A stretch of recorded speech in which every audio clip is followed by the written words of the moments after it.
saying yes, trusting in God, and divinizing our time. St. Paul says, redeem the time. These are evil days, or something like this. You know? Redeem the time. And I think we redeem the time when we invite God, who is eternal, into the passing moments of our lives. And then our lives have an eternal quality about them. Christ is with us. Christ is eternal. He enters into our time. Our time becomes eternal. It has eternal value. Now, benefits of prayer.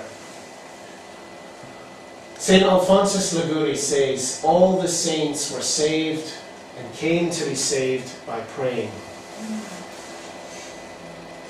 So, he also said it more succinctly, perhaps, on another occasion when he said, in Spanish,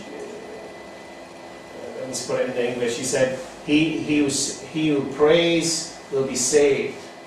Who does not pray will not be saved. Now, harsh language, but that's the power of prayer. The soul has to discover in some way, form, shape. How? We don't know. Do people pray when they're on their deathbed at the very final hour before God? But one way or t'other, the human soul, to close, when the human soul becomes so categorized, so hardened, when the human heart becomes so hardened that it doesn't recognize anything beyond its own margins, there's problems. Where God can't get in. But as soon as we open ourselves in prayer, God can come soaking in, inundate our hearts and our souls, and lift us up to Himself. So prayer is vitally important for salvation. Not just for favours and things like this, which are very important too. The doorway to union with God, St. Teresa of Avila said, is prayer. Is prayer. She wrote a book called The Interior Castle, in which she describes the human soul as a castle with different passageways, different halls, different interior chambers, until finally you come to the inner chamber, where God alone resides, in a kind of bridal chamber with the soul. She says, most people dwell on the outside walls of this castle.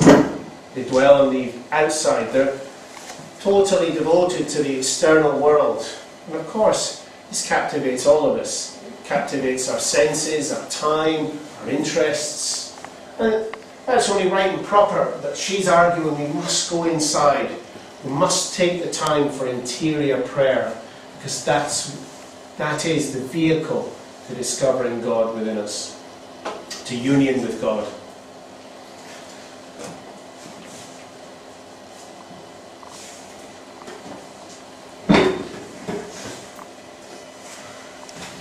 Another benefit of prayer. In the life of St. John of the Cross, another doctor of the Church, and a great man of prayer, a great master of prayer, it's said that one day he was saying Mass. He just finished saying Mass and he happened to look at someone who'd just gone in out of interest. In those days there was no television, etc., no internet. People would just go to Mass maybe to pass the time. And he looked up at the saint and he said, I have seen God in a man. Just by looking in his eyes. I've seen God in a man. And this has to be the fruit of prayer. By his deep interior prayer, he became a true image of God, which we are made in the image and likeness of God. So he was able to make Christ visible to his fellow men. And I think we've probably all had experiences of that, where we just kind of being in the presence of somebody who's enjoying deep prayer or is living a holy life, and somehow made Christ visible, real for us. Okay, this brings me on to another very important benefit of prayer.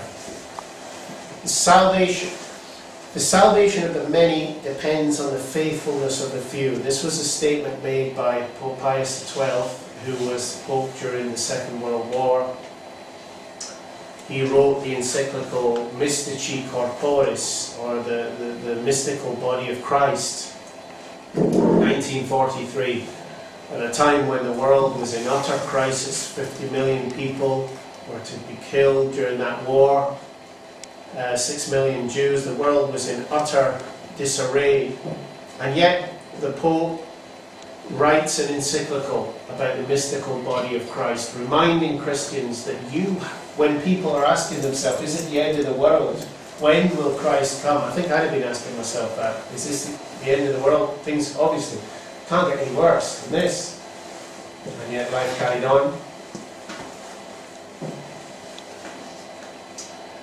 But he says the question, you have to be Christ for others. You have to be Christ. And we'll return to that in a short moment to see how somebody in that situation was able to be Christ for others. So the living reality of the body of Christ means that we have to be Christ for our neighbours and family.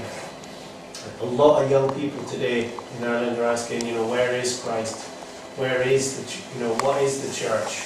Well, we are the church, and we have to make Christ visible. Perhaps as one time in Ireland, you would have had priests on the ground. You see priests every day, nuns. You'd have a far more kind of ecclesiastical kind of appearance on the streets, as it were. Now we as laity are called to be Christ for our family, for our neighbours, for our colleagues. And that's a real challenge for us. St. Teresa of Avila said this following prayer. Trina, will you read it for us? Body of Christ. Christ has no body but yours, no hands, no feet on earth but yours. Yours are the eyes with which he looks,